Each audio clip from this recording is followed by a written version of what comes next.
Stenting of native coarctation of aorta has to be taken up with extreme care as there is a possibility of dissection and rupture.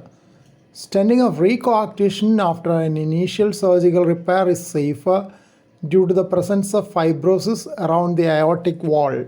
Stenting of native coarctation is usually done at around 3 to 4 atmospheres of pressure in the dilating balloon.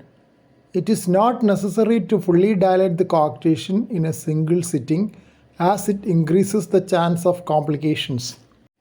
A small step can be left and taken up as a re-procedure after 3 to 6 months when fibrosis around the site would make the procedure safer.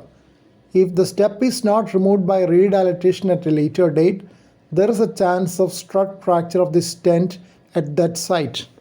This in turn will lead to more fibrosis and restenosis of the cork segment.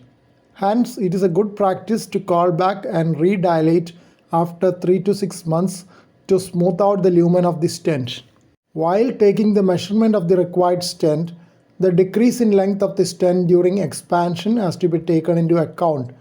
The expanded length of a 29 into 10 mm stent will be only 27 mm. This may vary with types of stents and will be mentioned in the product insert. Larger stents will lose more length on expansion. A catheter introduced through the left radial into the left subclavian is useful to avoid jailing of the left subclavian orifice during coarctation stenting. In case there is a leakage from the aorta after balloon dilatation, the balloon should be reinflated to produce local tamponade and the person shifted for surgical repair. Keeping the aorta occluded by balloon inflation may not produce much distal ischemia as there will be adequate collaterals in coarctation. An alternative option in case of leakage is to close it off by a covered stent. Thank you for watching this video. Please subscribe, like, share and post your valuable comment below this video.